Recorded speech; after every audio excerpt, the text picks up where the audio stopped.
Sudden AI is everywhere. People who weren't quite sure what it was are playing with it on their phones. Is that good or bad? Artificial insemination? Yes, artificial insemination. It's everywhere. That's what they call it in the ag industry. I'm talking about a more digital form. Yes. So I've been thinking about AI for a long time, since I was in college, really. It was one of the things that, the sort of 4 or 5 things I thought would really affect the future dramatically. It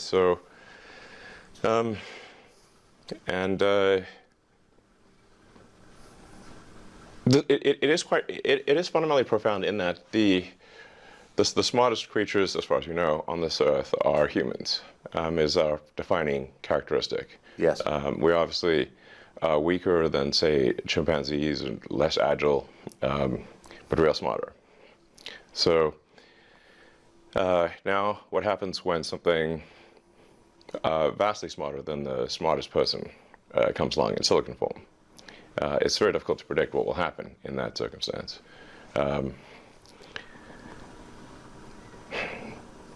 It's called the singularity. It's a singularity like a black hole, because yes. you don't know what happens after that. It's hard to predict. So I think we should be cautious with AI, and I think there should be some government oversight, because it affects it's a danger to the public. And so when you have things that are a danger to the public, like, let's say, so food and drugs. That's why we have the Food and Drug Administration, right, and the Federal Aviation Administration, the FCC. We have these agencies to oversee things that affect the public, where there could be public harm. And you don't want companies cutting corners on safety, and then having people suffer as a result. So that's why I've actually for a long time been a strong advocate of AI regulation. So that I think regulation is, it's not fun to be regulated. It's somewhat arduous to be regulated. I have a lot of experience with regulated industries, because obviously automotive is highly regulated. You could fill this room with all the regulations that are required for a production car just in the United States, and then there's a whole different set of regulations in Europe and China and the rest of the world. So very familiar with being overseen by a lot of regulators. And the same thing is true with rockets. You can't just willy-nilly shoot rockets off, not big ones anyway. Because the FAA oversees that, and then even to get a launch license, there are probably half a dozen or more federal agencies that need to approve it, plus state agencies. So I've been through so many regulatory situations. It's insane, and sometimes people think I'm some sort of like regulatory maverick that sort of defies regulators on a regular basis, but this is actually not the case. Once in a blue moon, rarely I will disagree with regulators, but the vast majority of the time, my companies agree with the regulations and comply. Anyway, so I think we should take this seriously, and we should have a regulatory agency. I think it needs to start with a group that initially seeks insight into AI, then solicits opinion from industry, and then has proposed rulemaking, and then those rules, will probably, hopefully, grudgingly be accepted by the major players in AI, and I think we'll have a better chance of advanced AI being beneficial to humanity in that circumstance. But all regulations start with a perceived danger, and planes fall out of the sky, or food causes botulism. Yes. I don't think the average person playing with AI on his iPhone perceives any danger. Can you just roughly explain what you think the dangers might be? Yeah, so the danger, really, AI is perhaps more dangerous than, say, mismanaged aircraft design or production maintenance or bad car production, in the sense that it has the potential, however small one may regard that probability, but it is non-trivial. It has the potential of civilizational destruction. There's movies like Terminator, but it wouldn't quite happen like Terminator, because the intelligence would be in the data centers. Right. The robot's just the end effector. But I think perhaps what you may be alluding to here is that regulations are really only put into effect after something terrible has happened. That's correct. And if that's the case for AI, and we only put in regulations after something terrible has happened, it may be too late to actually put the regulations in place. The AI may be in control at that point. You think that's real? It is conceivable that AI could take control and reach a point where you couldn't turn it off, and it would be making the decisions for people. Yeah, absolutely. Absolutely. No, that's definitely where things are headed, for sure. I mean, the things like say ChatGPT, which is based on GPT-4 from OpenAI, which is a company that I played a critical role in creating, unfortunately. Back when it was a nonprofit? Yes. I mean, the reason OpenAI exists at all is that Larry Page and I used to be close friends, and I would stay at his house in Palo Alto, and I would talk to him late into the night about AI safety.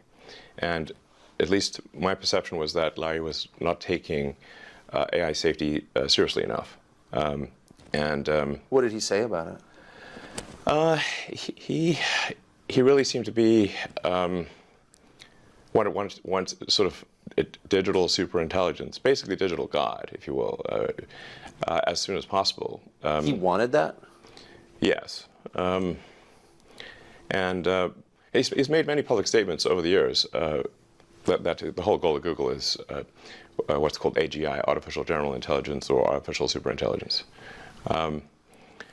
And I agree with him that there's great potential for good, but there's also potential for bad. And so if you've got some radical new technology, you want to try to take the set of actions that maximize the probability it will do good and minimize the probability it will do bad things. Yes. It can't just be hell for leather. Let's just go, barreling forward and, hope for the best. And then at one point, I said, well, what about, we're going to make sure humanity's okay here. And then he called me a speciesist. Did he use that term? Yes. And there were witnesses. I wasn't the only one there when he called me a speciesist. And so I was like, okay, that's it. Yes, I'm a speciesist. Okay. You got me.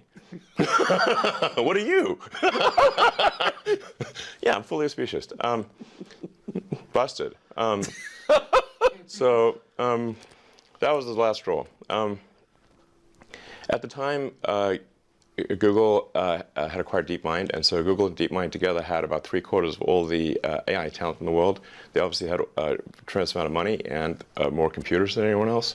So I'm like, okay, we have a unipolar world here, where there's just one company that has close to a monopoly on AI talent and computers, like scaled computing, and the person who's in charge doesn't seem to care about safety. This is not good. So then I thought, okay, what's the furthest thing from Google would be like a nonprofit that is fully open, because Google was closed for profit. So that's why the open in OpenAI refers to open source, transparency, so people know what's going on. Yes. And that we don't want to have like while I'm normally in favor of for-profit, we don't want this to be sort of a profit-maximizing demon from hell. That's right. That just never stops. Right. So that's how OpenAI would. So you want speciesist incentives here, incentives that. Yes, like, I think we want pro-human. Yeah. Let's make the future good for the humans. Yes. Yes, because we're humans. Right. And also the other creatures on Earth too. But we've got to. I think I think people sometimes take the fact that like we're here on Earth for granted, and that there's consciousness is just a normal thing that happens. But to the best of my knowledge, we see no evidence of conscious life anywhere in the universe. So it might be there. In physics, they call it sort of the Fermi paradox. After when Enrico Fermi, was an amazing physicist, asked the fundamental question: where are the aliens? Yeah. A lot of people ask me, where are the aliens? And I think if anyone would know about aliens on Earth, it would probably be me. I would think. Yeah, I'm very familiar with space stuff, and I've seen no evidence of aliens. So I would immediately tweet it out. This is split second. That would be like one of the all-time, probably the top tweet of all time. I found one, guys. It's a jackpot. This is some 8 billion likes. Next level jackpot if you find the aliens. Like, I don't think they're keeping this under, and it was like some general, I think in the 60s, who where they were saying like, show us the aliens, like Area 51, etc. And he said like, listen, we are constantly trying to get the defense budget to expand. And you know what would really get no arguments from anyone? If we pulled out an alien and said, we need money to protect ourselves from these guys. How much money do you want? You got it. They look dangerous. So the fastest way to get a defense budget increase would be for me to pull out an alien, We're like, yeah. I mean, there could be the invasion fleet could be arriving any minute. Who knows? So, so I digress. But you were saying that our consciousness makes us unique in the universe as far as we know, and that we take yes, it for I'm not saying that we are unique. I'm simply stating, to the best of my knowledge, that there is no evidence for other conscious life. I hope there is, and I hope they're peaceful. Obviously, two important characteristics. But I'm just saying we haven't seen anything yet. So. Yeah. But you think that we take our existence here for granted? Yeah, I think that there are threats to it. Yeah, exactly. So, I just think we should not assume that civilization is robust. And if you look at the history of civilizations, the rise and fall of the ancient Egyptians, the ancient Sumerians, Rome, there's throughout the world there've been rise and fall of many civilizations. So there's an arc. There's sort of a life cycle arc to civilizations, just as there is to individual humans. Yes. And I think we just want to make sure that we have civilization go onward and upward. And that's, for example, why I'm concerned about decreasing birth rates and the fact that, for example, Japan had twice as many deaths last year as births. So that's they're a leading indicator. Can I say, and you've written and talked a lot about this, but can I just ask you to pause just for a parenthetical note? Why is that? I mean, the urge to have sex and to procreate is, after breathing and eating, the most basic urge. Yeah. How has it been subverted? Well, it's just in the past we could rely upon simple limbic system rewards yes. in order to procreate. But once you have birth control and abortions and whatnot, now you can still satisfy the limbic instinct, but not procreate. So we haven't yet evolved to deal with that, because this is all fairly recent, the last 50 years or so, for birth control. So yeah. So I'm sort of worried that, hey, civilization, if we don't make enough people to at least sustain our numbers, perhaps increase a little bit, then civilization is going to crumble. And there's the old question of like, will civilization end with a bang or a whimper? Well, it's currently trending to end with a whimper in adult diapers. Yes. Which is depressing as hell. The most depressing. I mean, seriously, yeah. War is less depressing. Yeah, I'd rather go out with a bang. Yeah, and with your shoes on. Yeah, not with your more diaper exciting. On. Yeah. Yeah. So can you just put it? I keep pressing you, but just for people who haven't thought this through and aren't familiar with it, And the cool parts of artificial intelligence are so obvious. You know, write your college paper for you, write a limerick about yourself. Yeah. Like, there's a lot there that's fun and useful. But can you be more precise about what's potentially dangerous and scary? Like, what could it do? What specifically are you worried about? Well, I mean, going with old sayings, the pen is mightier than the sword. If you have a super intelligent AI that is capable of writing incredibly well and in a way that is very influential, convincing, and is constantly figuring out what is more convincing to people over time, and then enters social media, for example, Twitter, but also Facebook and others, and potentially manipulates public opinion in a way that is very bad. How would we even know? Yeah. So We wouldn't. We wouldn't. That's why, for example, I'm insisting that going forward, people on Twitter need to be verified as humans, so we know that this person is in fact a human. Bots are allowed, but they can't impersonate a human. They can't pretend to be humans, because obviously you could have 1 million bots that are let's say ChatGPT version 6, 5, 6, like incredibly write better than humans. Yes. And they can train on a reward function, which is influence.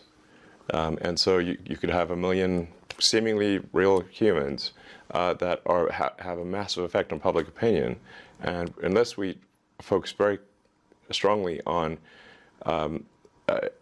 verifying that someone is a human, this was naturally what will happen. Is you'll have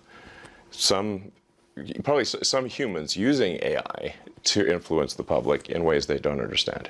You're already seeing that. ChatGPT is ideological. It's very preachy. Yes. If you ask it, extremely preachy. You mean woke GPT? It's unbelievable. Yes. If you spend 20 minutes asking it questions of actual relevance, modern relevance, it will start lecturing you about your moral shortcomings. Like, how did that happen?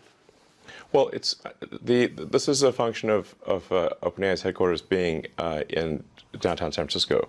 So the politics, therefore, of the AI are that of San Francisco. So Why would it have any politics at all? That seems like subversion.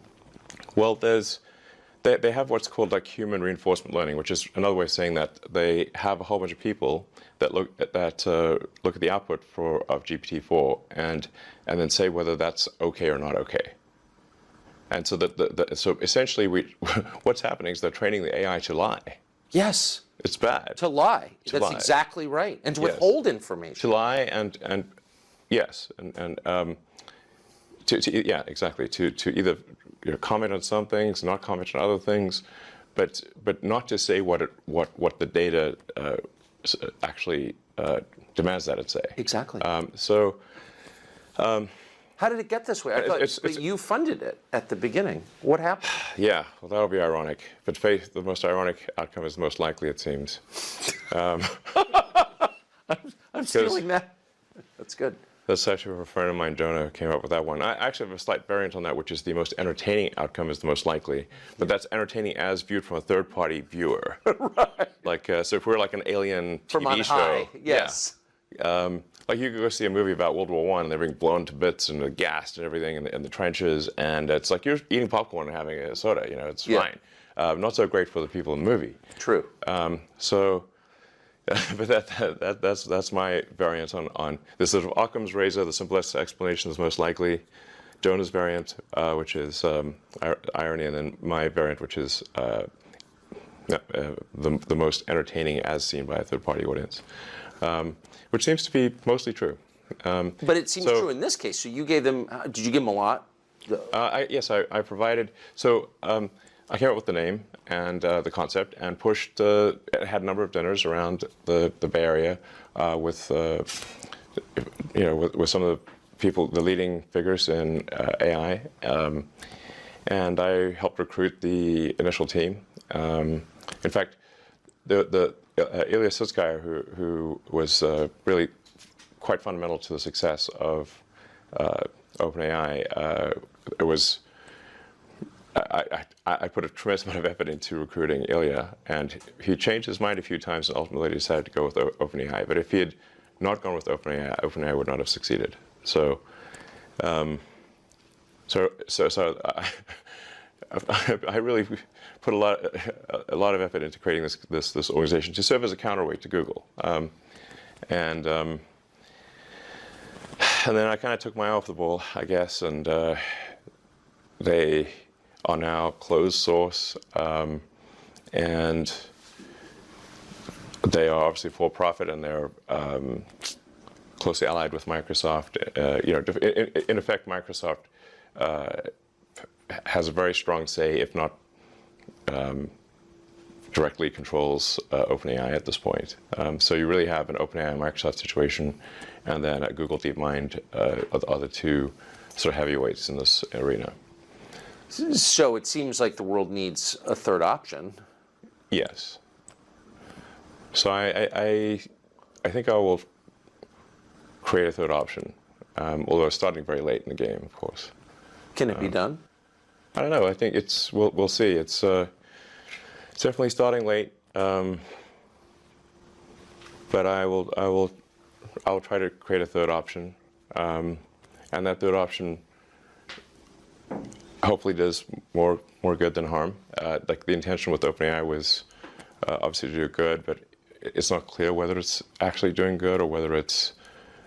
I can't tell at this point, except that I'm worried about the fact that it's being trained to be politically correct, which is simply another way of being saying untruthful things. Yes. So that's a bad sign, and there's certainly a path to AI dystopia is to train an AI to be deceptive. So yeah, I'm going to start something which I know you could call Truth GBT, or a maximum truth-seeking AI that tries to understand the nature of the universe. And I think this might be the best path to safety, in the sense that an AI that cares about understanding the universe is unlikely to annihilate humans, because we are an interesting part of the universe. Hopefully, they would think that. I think it would, because yeah, humanity could decide to hunt down all the chimpanzees and kill them, but we don't, because we're actually glad that they exist. Yes. And we aspire to protect their habitats, and that's so I think. But we feel that way because we have souls, and that makes us sentimental and reflective. It gives us a moral sense, longings. Can a machine ever have those things? Can a machine be sentimental? Can it appreciate beauty? Well, I mean, we're getting into some, philosophical areas that are hard to resolve. I take somewhat of a scientific view of things, which is that we might have a soul or we might not have a soul. I don't know. It feels like I feel like I've got some sort of consciousness that exists on a plane that is not the one we observe. Yes. That is certainly how I feel, but it could be an illusion. I don't know. But for AI, in terms of understanding beauty, there's a difference from appreciating beauty and being able to create incredibly beautiful art. Yes. Will AI be able to create incredibly beautiful art? It already does. Yes, I know. If you see some of the Midjourney, I have. This stuff, it's incredible. It is. No question that it can create art that we perceive as stunning, really. It's doing sort of still images now, but it won't be long before it's doing movies and shorts, and movies just a series of frames with audio.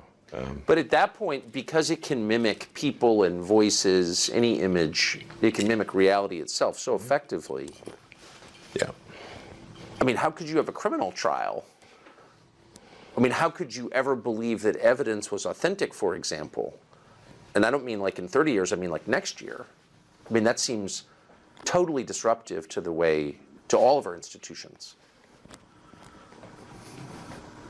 Well, I don't think you could take, say, a random video on the internet and assume it to be true. That's definitely not the case.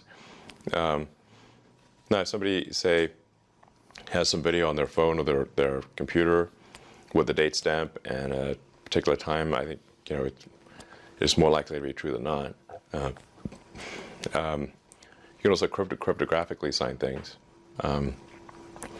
Like, you know, mathematically, we don't see any way, for example, for AI to subvert the fundamentals of mathematics and say, figure out how to hash Bitcoin, easily. It's not as AI can't defy fundamental math. Yeah. So we can improve the efficiency of Bitcoin hashing algorithms in the silicon, but not fundamentally crack it. So I guess cryptographic signatures and one way to do it. But I'm not so worried. I think it's more like will humanity control its destiny or not? Will we have a future that is better than the past or not? And not, you know, without, we can certainly destroy ourselves without the help of AI. You know, you look at all of the past civilizations, they didn't have AI, the ones that aren't around anymore. They had chariots, and that was enough. Yeah, chariots, and chariots were probably a real big deal back then. You know? They were, yeah. So, you've heard people say we should just blow up the server farms because there's no way to, once this gets rolling, there's no way to slow it down. What do you think of that? Well, the really heavy-duty intelligence is not going to be distributed all over the place. It'll be in a limited number of server centers.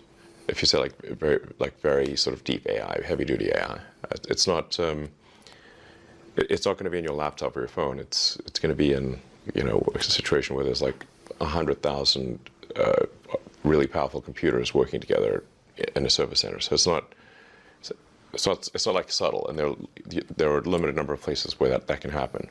In fact, you can just look at the heat signature from space, yeah. and it'll be very obvious. Now, I'm not suggesting we go and blow up to server centers right now, but there may be it may be wise to have some sort of contingency plan where the government's got an ability to shut down power to these server centers. Like, you don't have to blow it up, you can just cut the power. And what would trip... Or cut connectivity as well, that's another way. Right. Yeah. But what would trip that switch, do you think, in your mind? What would be the threshold that you'd have to pass to warrant the government cutting off your power or cutting off your signal?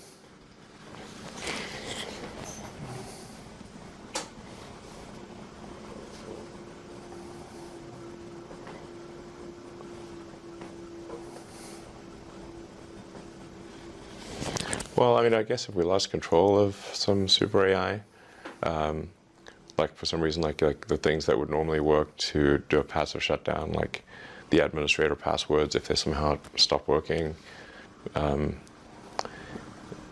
where we can't slow down or you know,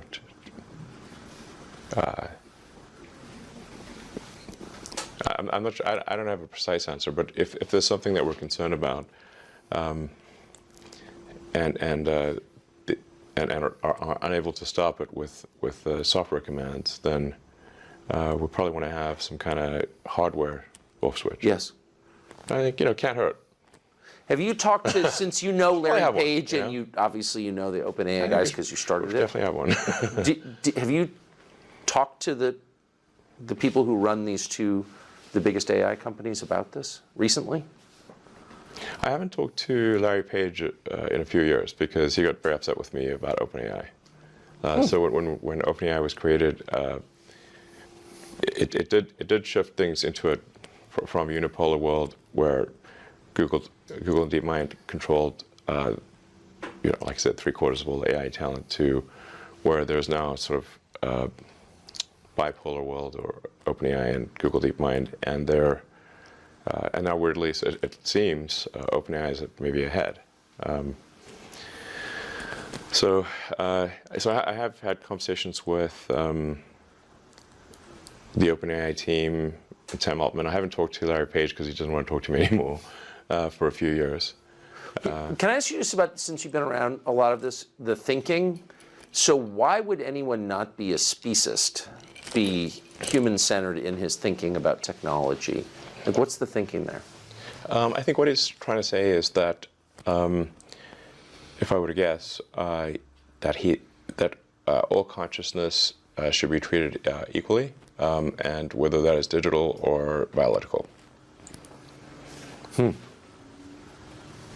And you disagree? I disagree, yes.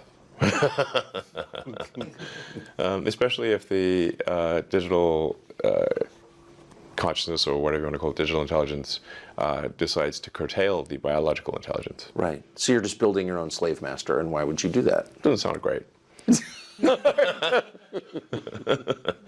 Yeah, I mean, we shouldn't. We should at least. No need to rush. You know, like, what's the hurry? Where's the fire? How? Well, what? I mean, tell us about the hurry. So this, I know you've been talking about this for years, and on the sort of the periphery of our attention, we've heard Elon Musk talking about AI. But for most people, it's been like 3 months since they've had any interaction with this at all. So what's the timeline here? At what point does it start to really change our society, do you think? I think it starts to have probably an impact this year, I think. So you've got a massive expansion of GPT-4 based systems, and many companies trying to emulate GPT-4. And you've got OpenAI is going to come out with GPT-5 end of this year, which will be yet another significant improvement. And I was there for GPT 1, 2, 3, 4. You know, so GPT 1 was terrible. Like if you tried it, you'd be like, this ain't going anywhere. This seems lame. And then GPT 2, you started to see kind of like an inkling of like, well, maybe this could be something useful. And then GPT 3 was a huge improvement. And now it's like, wow, okay, it's still spouting a lot of BS, but it's, you know, it's coherent BS. Yes. And then GPT-4, now it's like writing poetry, and Pretty decent poetry, actually. pretty decent. It's skill at rhyming is incredible. Yes. Yes. And it's coherent. Yes, it is. It's even got a narrative. Like, Yes, so you've got that's right. Yeah. So you could say That's like hard to do. most humans can't do that. That's true. So it's already past the point of what most humans can do. Most humans cannot write as well as ChatGPT. And no human can write that well that fast, as to the best of my knowledge. So maybe Shakespeare. So then how much better will GPT-5 be, and how about GPT-6 or 7? How can you have a democracy with technology like that? I mean, if democracy is, you know, government by the people, each person's vote is equal to every other person's vote. I mean, and people are choosing their votes freely. Can you have a democracy with this? Well, that's why I raised the concern of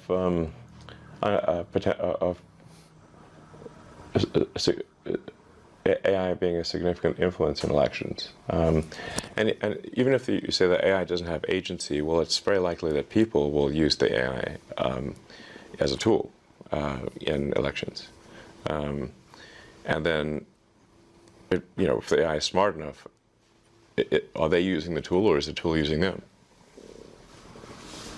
So I think things are getting weird, and they're getting weird fast. And so I think we should be concerned about this, and we should have regulatory oversight. That's why I think it's a big deal. And I think social media companies really need to put a lot of attention into ensuring that the things that get created and promoted are that we're dealing with real people, not with a million ChatGPTs pretending to be people. Exactly. Do you think, speaking of social media, you bought Twitter famously, you've got a lot of other businesses and a lot going on. Yes. You said you bought it because you believe in speech, free speech.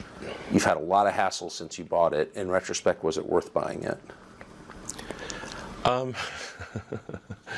I mean, it remains to be seen as to whether this was financially smart. Currently, it is not. We just revalued the company at less than half of the acquisition price. Did you really? Yes. Sorry. No, my timing was terrible for when the offer was made, because it was right before advertising plummeted, and Yeah. You caught the high water mark, I noticed. yeah. So I must be a real genius here. My timing is amazing, since if I had bought it for at least twice as much as it should have been bought for.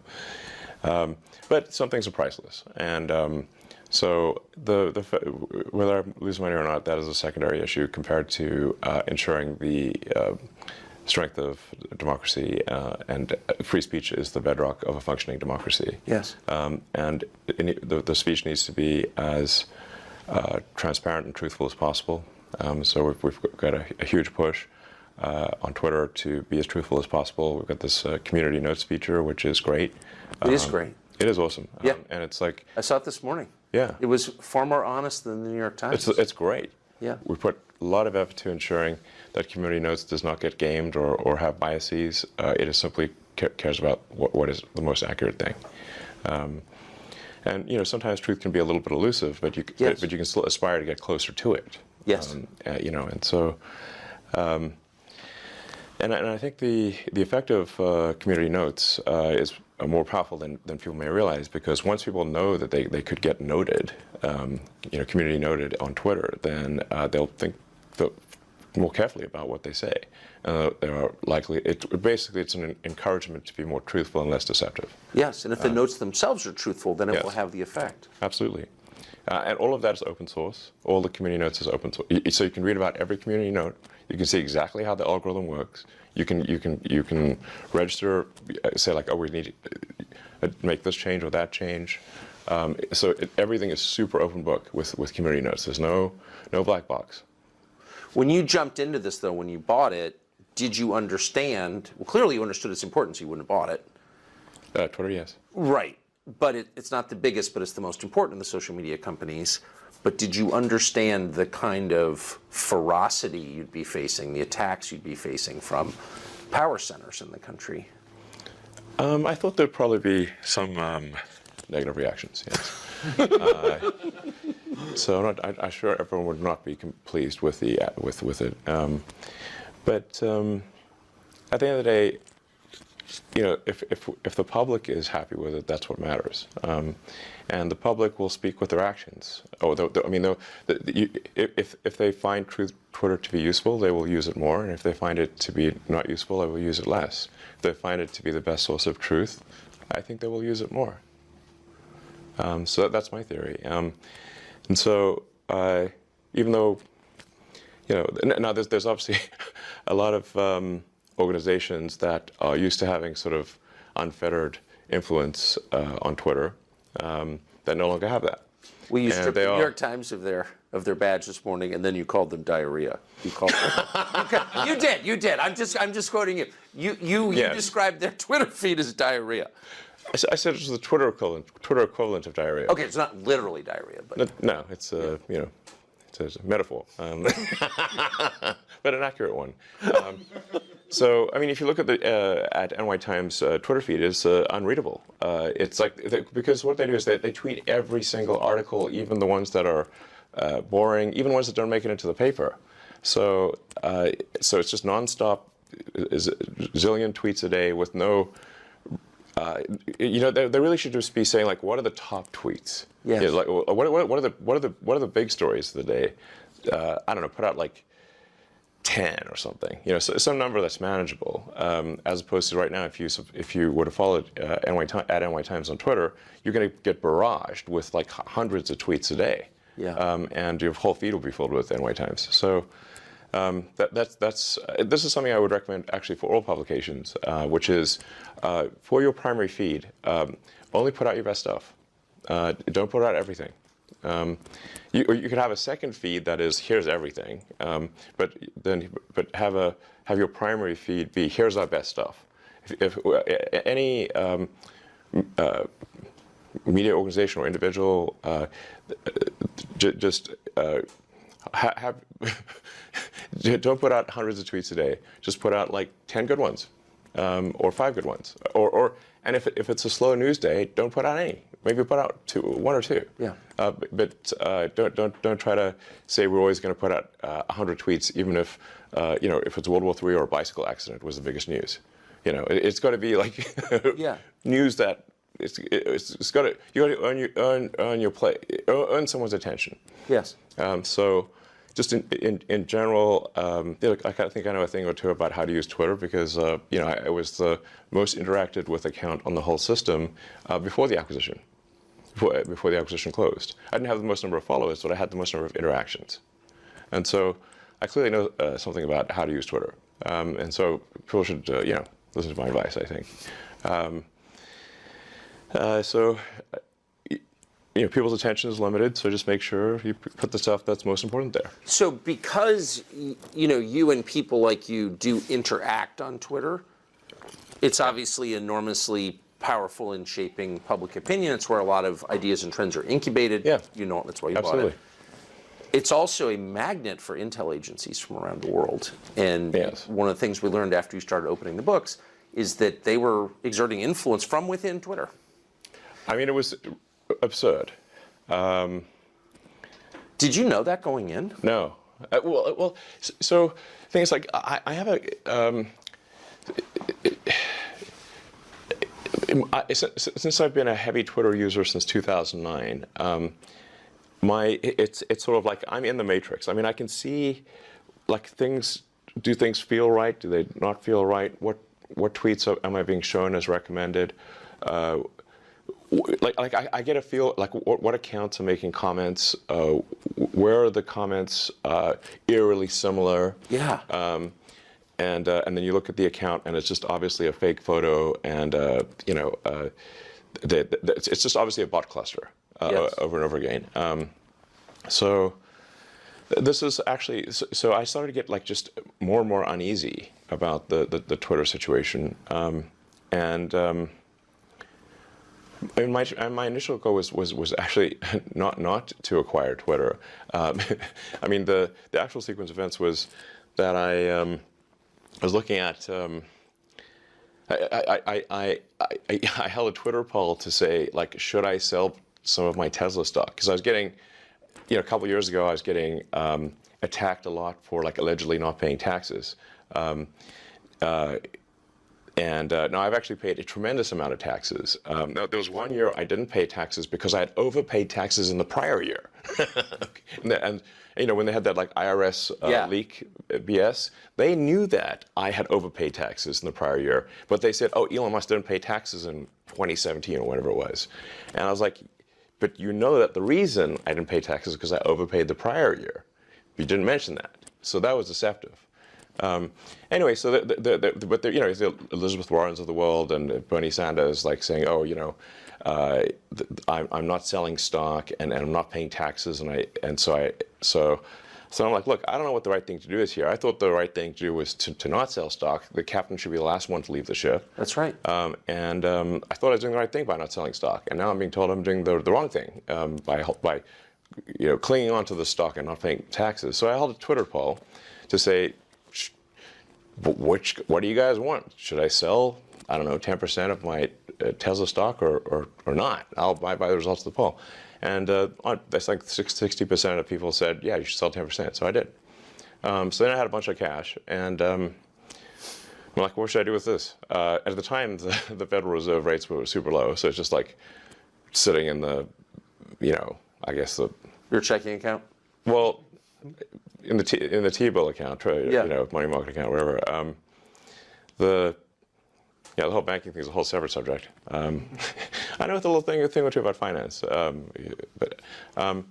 so then I'm sitting with this money in the account. It's earning less than the rate of inflation. So the rate of inflation is much higher. So we got high inflation. I'm earning peanuts in the money market account. Well, this is dumb. I'm getting like minus. Yeah, it's just evaporating. Yeah, I'm getting minus like 6 or 7% return here, maybe worse. And so then, it's like, what stock should I buy? And I believe in buying stocks of companies where you use the product. And Apple's got a competing electric vehicle car program. So, I like Apple products. We're not going to invest in them because they've got a competing autonomous EV program. And so what's the other product that I use a lot? Oh, Twitter. Okay, so I'll, put the money in Twitter. It's better than just having it earn, negative 6% inflation situation. So I bought a bunch of Twitter stock. Not like I said, not with the intent of buying the company. Just it's better than keeping it in a money market account. Do you remember how much you bought? I think it was like 8% or something of the company. I'm talking to some of the board members, and then they said, "Hey, well, do you want to join the board?" So I was like, "Well, I really don't want to be on boards, but because it's boring, and I have a lot of things to do. But I do care about the direction of Twitter, so I'll consider being on the board." And I thought about it for about a week or so. And then based on the conversations that I was having with the management team and the board, I came to the conclusion, rightly or wrongly, that that if I joined the board, they would not listen to me. So then I'm like, okay. Then I would just be a quisling. I don't want to be some sort of just, go along for the ride quisling situation. And if a collaborator effectively. Right. So, and it really felt like I was starting to feel like, wait a second, like something's not right in this, something's wrong in the state of Denmark here. There's something feels wrong about the platform. It seemed to be just drifting in a. I couldn't place it exactly. Just it felt like it was drifting in a bad direction. So then I was like, and my conversations with the board and management seemed to confirm my intuition about that. So then I was like, okay. But basically, I was convinced these guys do not care about fixing Twitter, and I had a bad feeling about where I was headed based on the conversations I had with them. So then I was like, you know what, I'll try acquiring it and see if acquiring it is possible. Now I didn't have enough cash to acquire it, so I would need support from others, from some of the existing investors. I would also need like a lot of debt, and so it wasn't clear to me whether an acquisition would succeed, but I thought I would try. And ultimately, it did succeed. So anyway, here we are. But when you got there, and all of a sudden you own it, and all the data on the servers belongs to you. And Well, it belongs to the people, in my view, but yes. But you can see what it is, and you can see what they've been doing, and you can see who's been working there. You were shocked to find out that various intel agencies were affecting its operations? The degree to which various government agencies were effectively had full access to everything that was going on Twitter blew my mind. I was not aware of that. Would that include people's DMs? Yes. Yes, because the DMs are not encrypted. So one of the things that we're about to release is the ability to encrypt your DMs. That's pretty heavy duty, though, because a lot of well-known people, reporters talking to their sources, government officials, the richest people in the world, they're DMing each other. And the assumption, obviously, it was incorrect, but was that that's private, but that was being read by various governments? Yeah, that seems to be, yes. It's scary. Yes, it is. So, like I said, we're moving to have the DMs be optionally encrypted. I mean, there's like a lot of DM conversations which are, just chatting with friends. It's not important. Of course. So we're it's hopefully coming out later this month, but no later than next month, is the ability to toggle encryption on or off. So if you are in a conversation you think is sensitive, you can just toggle encryption on, and then no one at Twitter can see what you're talking about. They could put a gun to my head, and I couldn't tell. I couldn't. That's sort of the gun to the head test. If somebody puts a gun to my head, and can I still not see your DMs? That's the acid test. Yes. And that's how it should be if you want your. Have you had complaints from various governments about doing this? I haven't had direct complaints to me. I've had sort of like some indirect complaints. I think people are a little concerned about complaining to me directly in case I tweet about it. You know, they're like, uh-oh. So they're sort of trying to be more roundabout than that.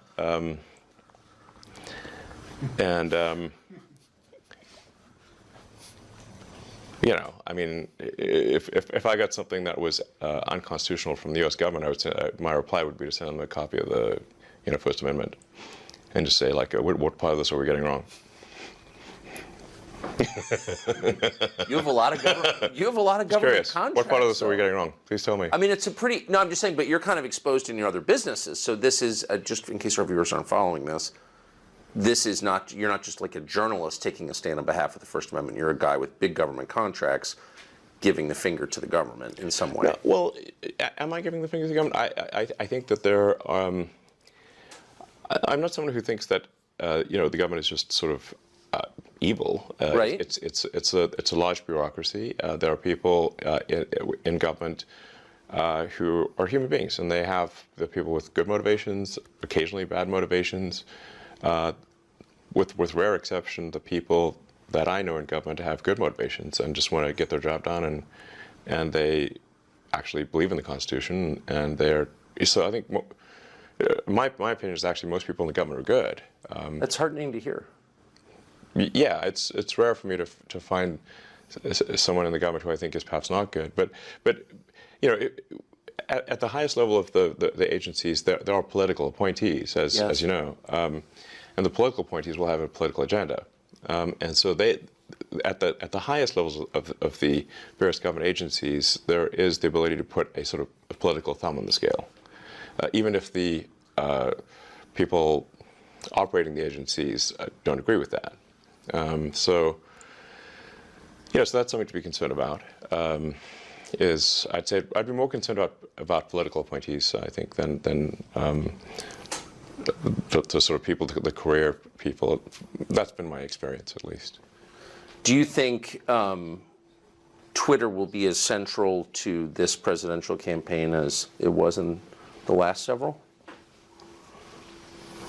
I think it will play a significant role in elections, not just domestically, but internationally. The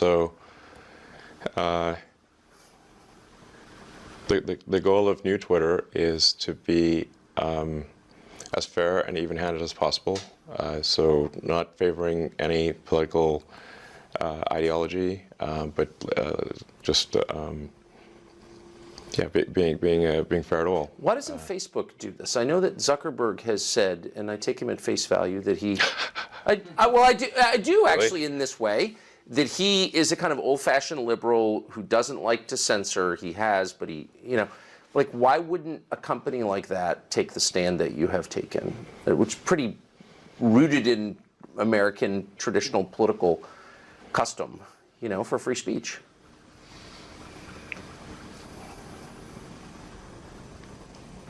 My understanding is that Zuckerberg spent $400 million in the last election, nominally in a get-out-the-vote campaign, but really fundamentally in support of Democrats. Is that accurate or not accurate? That is accurate.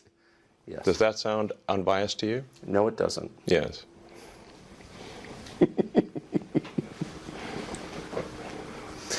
So you don't see hope that Facebook will approach this as a non-aligned arbiter? I'm unaware of evidence that suggests that path.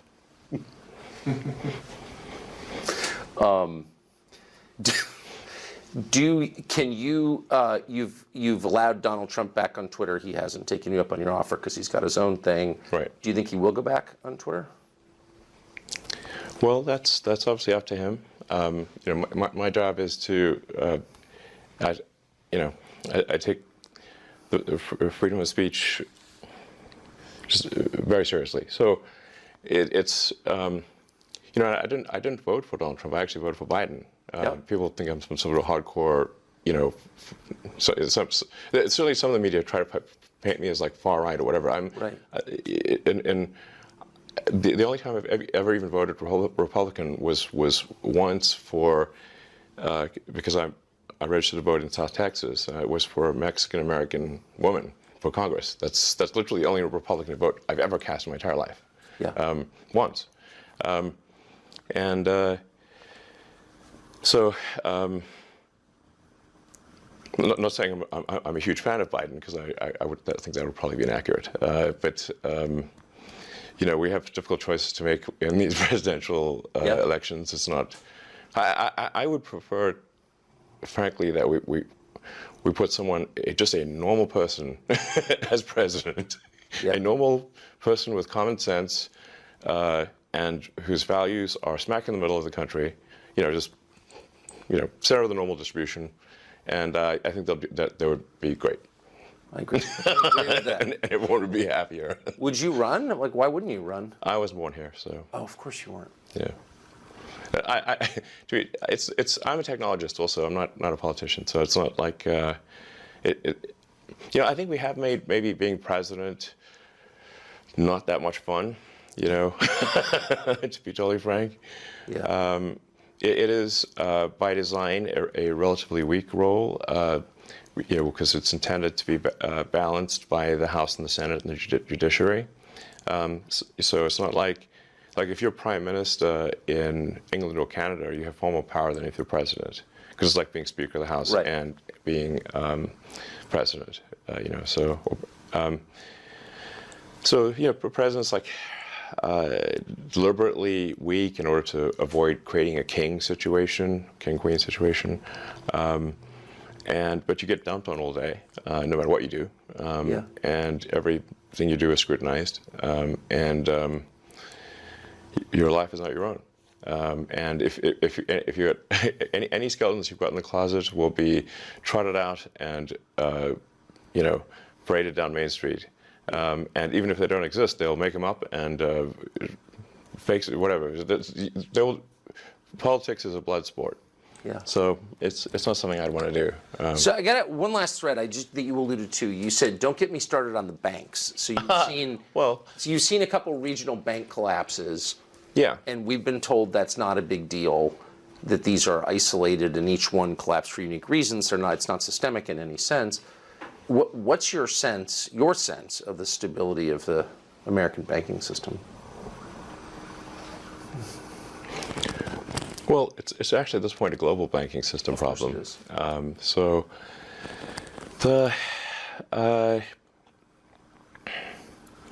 We have a situation here where it's not that the canary in the coal mine has died, but the miners are starting to die too.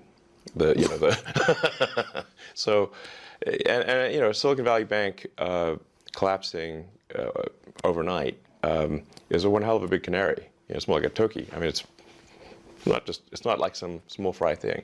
Yeah. It's big fry, or medium fry. And then Credit Suisse, which is I think was formed in the mid-1800s, was basically sold for pennies on the dollar, forced to merge with UBS, and even then required backstop by the Swiss government. I mean, hello guys, maybe we have issues here. Maybe things aren't all great. They're definitely not all great. Maybe I should be more forceful here. I think that there is a serious danger with the global banking system. There's a strong argument that if you were to actually mark to market the portfolios of the banks, the loans and whatnot, that the entire banking industry would have negative equity. It feels that way. Yes. So if you look at, say, commercial real estate, like offices and whatnot, the whole work from home thing has substantially reduced office usage in cities around the world. I think San Francisco is at 40% off. And San Francisco is like an extreme example, but I think it's on 40% vacancy. Even New York has. I think almost all cities at this point have record vacancies in commercial real estate.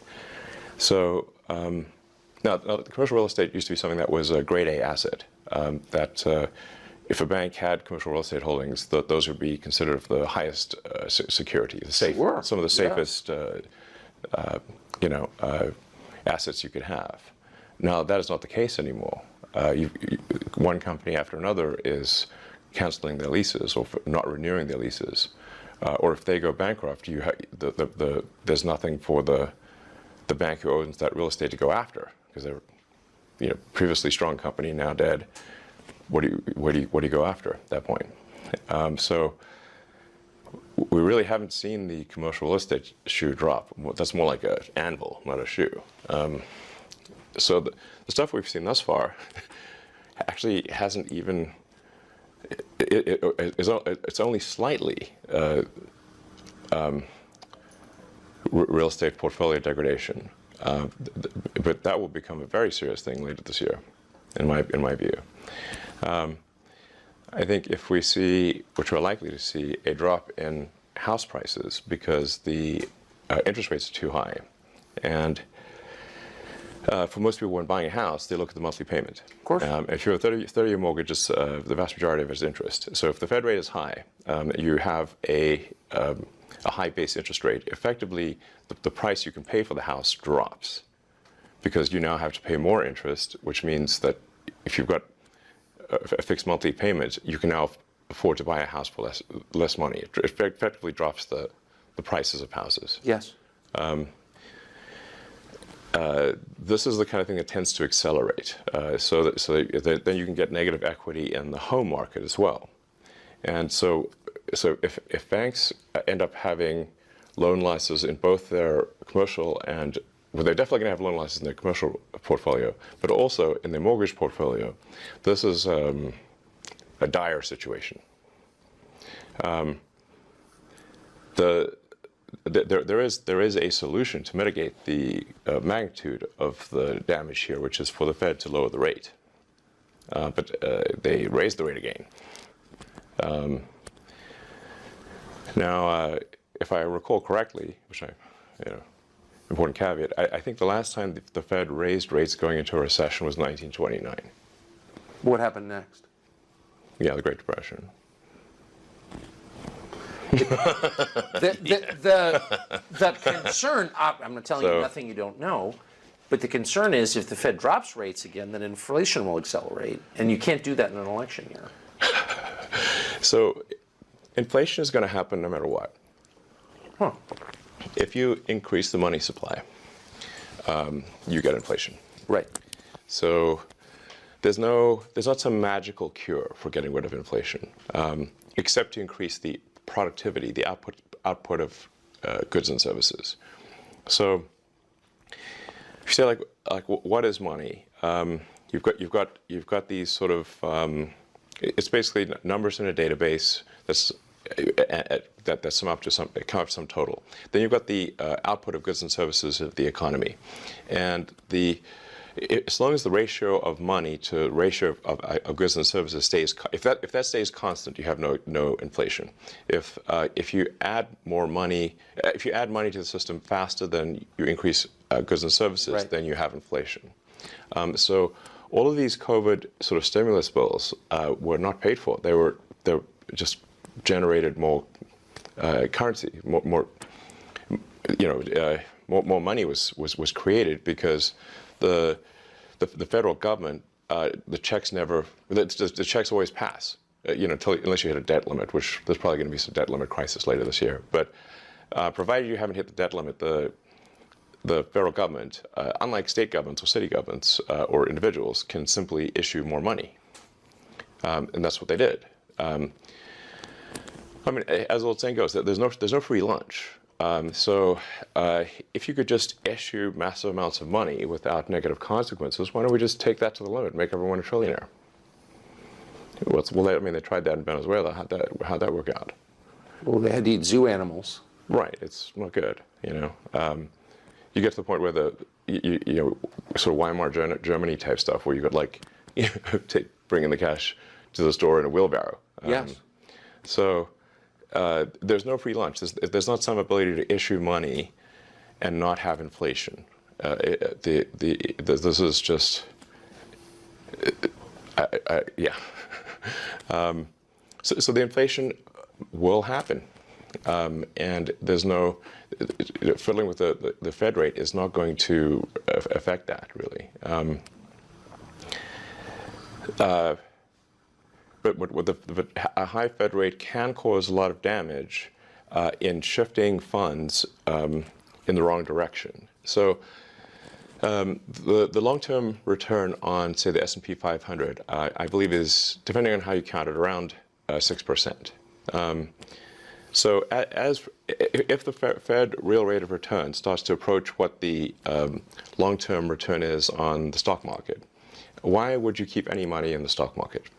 You should simply buy treasury bills. Of course. Because the treasury bills is a certainty, whereas the stock market fluctuates. Right. This is pretty basic. Also, why would you keep money in a bank savings account if you can put it in what's called a money market account, which is an account that represents treasury bills? If the treasury bill money market account gives you, 4 to 5% interest, and the bank savings account only gives you 2%, you'd be a fool to keep the money in the bank savings account. So the Fed has made a tremendous mistake by going this high with their rate, and they need to drop it immediately. Do you think they will? Yes, they will have no choice but to drop it, I think, later this year. Part of the issue is that the Fed is an old institution and has a lot of latency in its data. So it's like driving a car along a cliffside road, a windy cliffside road, while looking at the rearview mirror. But not even actually the rearview mirror, a video that was taken of the rearview mirror that's 3 months old. Now, if you're on a straight road, yeah, that works out okay because nothing's changing, or it's only a slightly bending road. But we're more along like we're doing the Highway 1 PCH trip here, and so you really want to look out the front window. When you're in Big Sur, yes. If you're on a cliffside road where you could plunge to your doom, so yes, you want to look out the front window. You want to look at the sort of forward commodity prices. Like look at what the forward contracts are predicting for commodity prices, and not some laboriously slow government data collection process that. Like they'll claim to have, for example, December data. That's not December. That's not the data of December. It's the data that arrived in December. Right. Exactly. I mean, think about how good is the government at actually collecting data? Horrible. Yeah. Yeah. So it's like that's what I mean. It's like 3 months old with lots of errors. So if you had $100,000 in your bank, Making decisions on that basis is insane. so like what should the average non-rich person do on the cusp of what you're describing, which is economic catastrophe? Like, how do you protect yourself?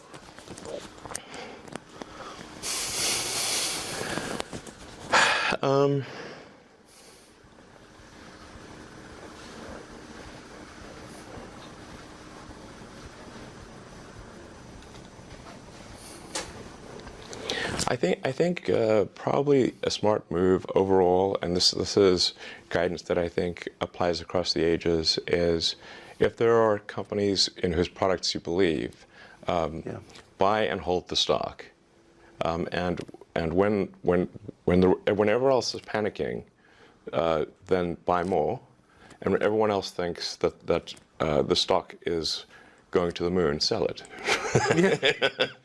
Sort of the buy. Low, sell high. So you're not an index fund guy. Like, you pick specific stocks.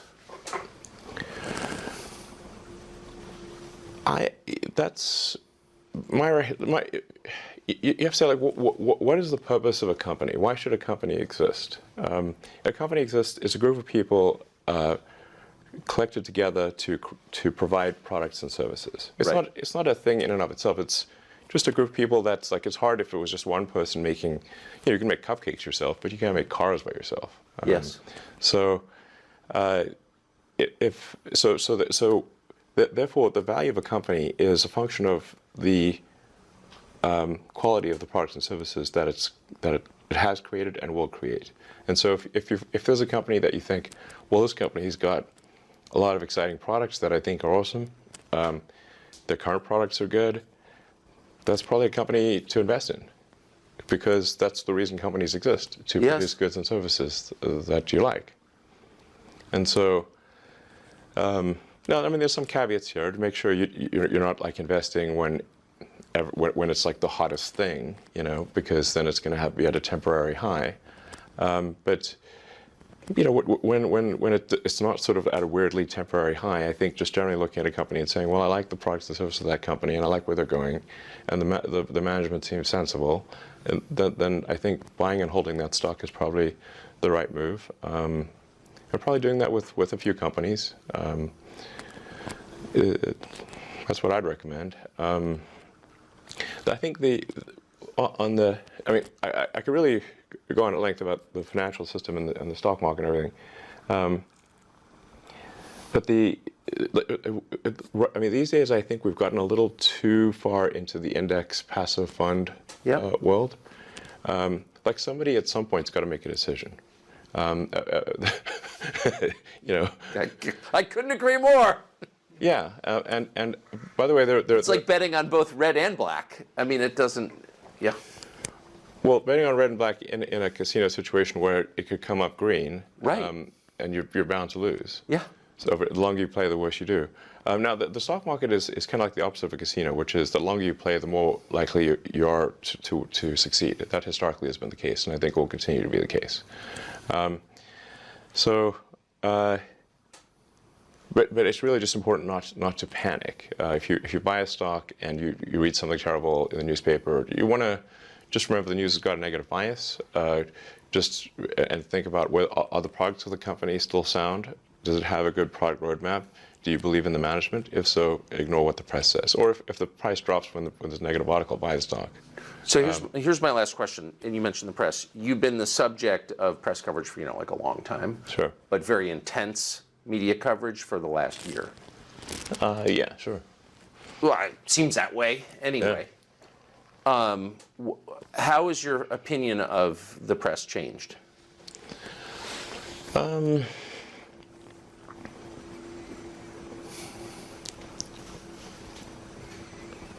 Well,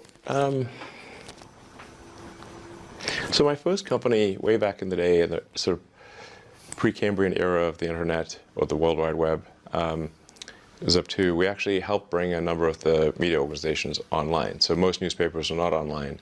We helped bring hundreds of newspapers and magazines online for the first time. We added a tremendous amount of functionality to their websites with our software. The New York Times Company and Knight Ridder were major investors and were on the board. I spent a lot of time in newsrooms, so I'm not unfamiliar with the media. I got to see it firsthand all the way back in like 1996, so it's been a while. Sort of traditional media certainly had revenue challenges because as online advertising has increased and it's much more measurable and much more sort of direct. You can say like, I spent this amount and got this output. You know, like it's interactive, unlike say a newspaper or broadcast TV. You're kind of guessing with a newspaper and broadcast TV. That's right. Whereas if something's online, you can tell immediately that that person saw the ad and bought the product. It's very, very immediate. So. And it's actually more effective if the advertising is customized to the individual, so the advertising is more likely to be relevant. Whereas broadcast, if it's being shown to everyone, it's going to be irrelevant to most people. The result of that has been a huge shift in advertising revenue from say newspapers and TV to the Googles and Facebooks of the world, and a tiny bit to Twitter. I think Twitter gets like 1% of advertising revenue. Is quite tiny. So this has meant a shrinking pie, obviously, for most of the traditional media companies, and made them more desperate to get clicks, get attention, and. It's made them when they're in sort of a desperate state, they will then tend to really push headlines that get the most clicks, whether those headlines are accurate or not. So it's resulted, in my view, I think most people would agree, a less truthful, less accurate news. Because they just got to get a rise out of people. And I think it's also increased the negativity of the news, because I think we humans instinctually respond more to I think we have an instinctual negative bias, which kind of makes sense in that, like, if like, let's say, like, it's more important to remember where was the lion, or where was the tribe that wants to kill my tribe, than where is the bush with berries. Yes. Like, one's like a permanent negative outcome, and the other is like, well, I might go hungry. So, meaning like there's an asymmetry in, sort of involved asymmetry in negative versus positive stuff. And also historically, the negative stuff would have been quite proximate, like it would have been near, represented a real danger to you as a person, if you heard negative news. Because historically, like a few hundred years ago, we're not hearing about what negative things are happening on the other side of the world, or on the other side of the country. We're hearing about negative things in our village, things that could actually have a bad effect on you. Whereas now we're hearing about, I mean, the news very often seems to attempt to answer the question, what is the worst thing that happened on Earth today? And you wonder why you're sad after reading that, and then use the most inflammatory language, because every day they got to sell the advertising, even if it happened to be a slow news day. Do you read any legacy media outlets? I mean, I read a lot. I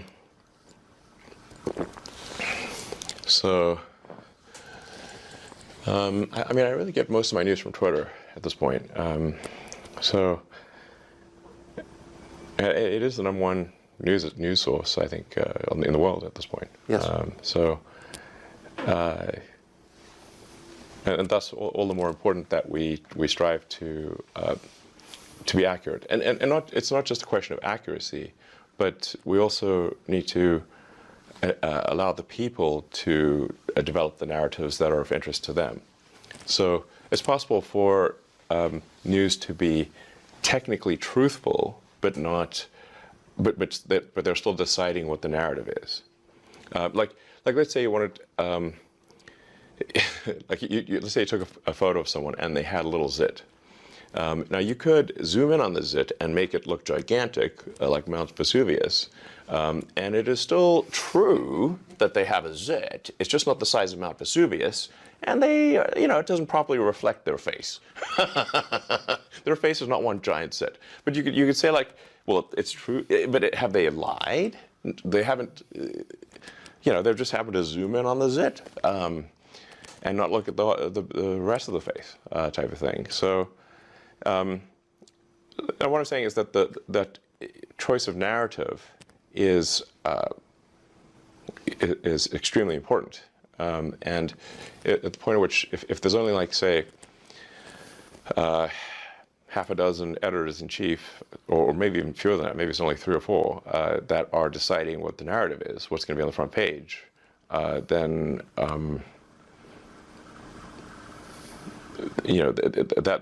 that's a form of manipulation of public opinion, I think the public often doesn't appreciate, and is perhaps the most pernicious of all. That's right, because it's the most subtle.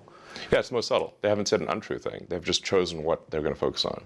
A man called Douglas Mackey's facing 10 years in prison for posting what he believed were funny memes on Twitter.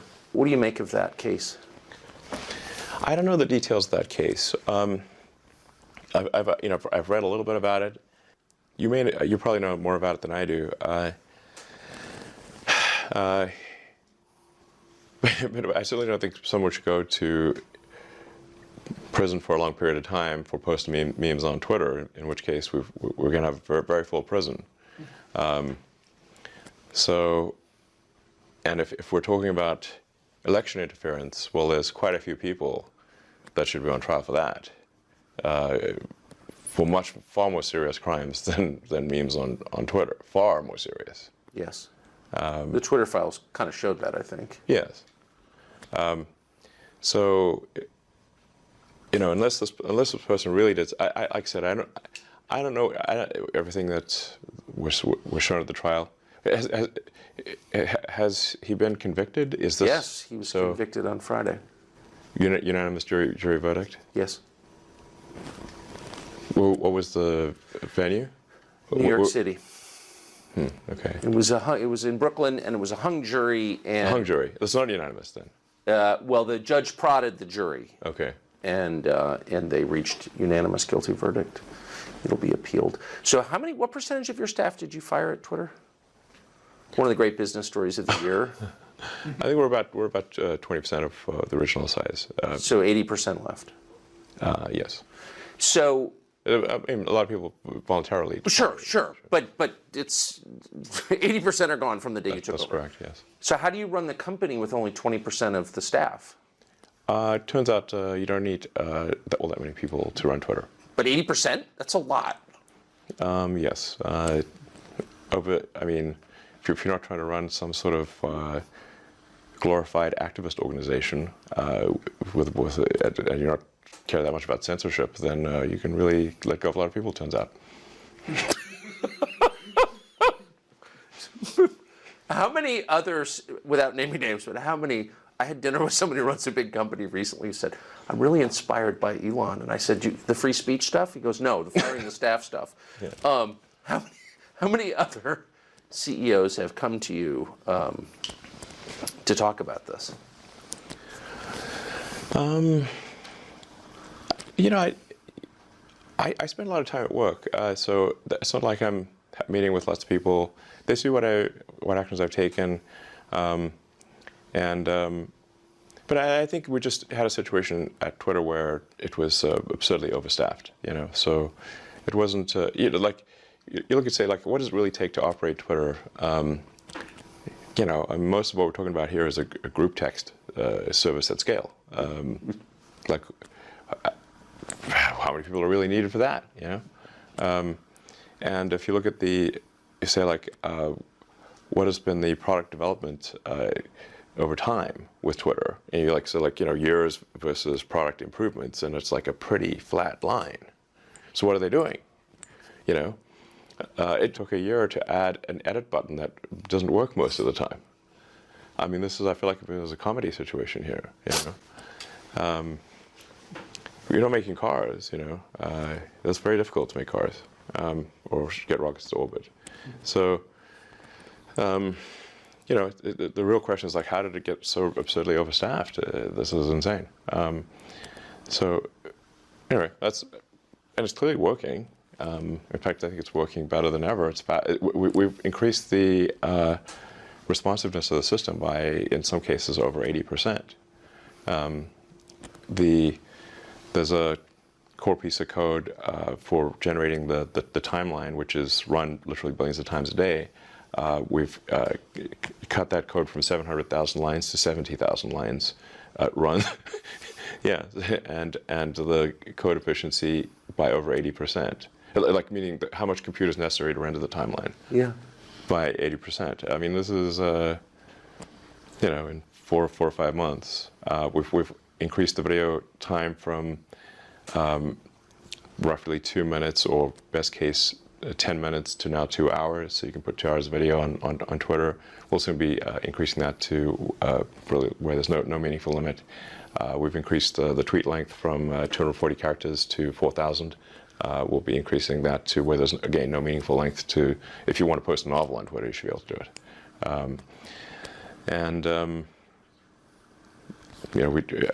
As everyone saw on Friday, we open sourced the super embarrassing recommendation algorithm, which people are taking apart and eviscerating, which is exactly what I hoped they would do, and pointing out all the nonsense. And we're going to open source more, and we're going to subject it to public review. We're also going to get criticized a lot because people will point out all of the foolish things that are happening in the code, but then we'll fix it. We'll fix it fast and in full public view. And I think that's the kind of thing that owns the public trust. you know, if because like, don't take my word for it. It's just you can literally read the code, and you can read what people say about the code, and you can see the improvements that we make, and you'll be able to see like in real time, live, see it get better. So my prediction is that this. I would be surprised if this does not lead the public to think, okay, this is something that I can trust. I mean, I think far more trustworthy than, say, other social media organizations that have some mysterious black box that they refuse to show how it works. I mean, what are they trying to hide? What are they trying to hide? Just not good things. Yeah. If they didn't have something to hide, why don't they show it? But they won't. Because it's a proprietary business secret. Yeah, sure. So, so we're trying to make Twitter the most trusted place on the internet, the where you can get the least untrustworthy place on the internet. I don't think anyone should trust the internet, but maybe we can make Twitter the least untrustworthy, and where you can see a wide range of political opinions, so including ones you disagree with. I think people should be exposed to things they disagree with. It shouldn't just be continuous self-reinforcement of like what, So that's the goal, and I think we're making some good progress in that direction. I feel good about where things are going. And we definitely want to have things as sort of cleaned up as possible before the elections. If there's any manipulation that we're aware of, make the public aware of that, and just like I said, try to get the truth to the people as best we can. Elon Musk, thank you. Thank you. Conversation. All right. Appreciate it. Welcome. That was the entire conversation with Elon Musk. Tucker Carlson Today is the name of the show. New episodes 3 days a week on Fox Nation. Of course, we'll see you every weeknight, 8 p.m. on the Fox News Channel.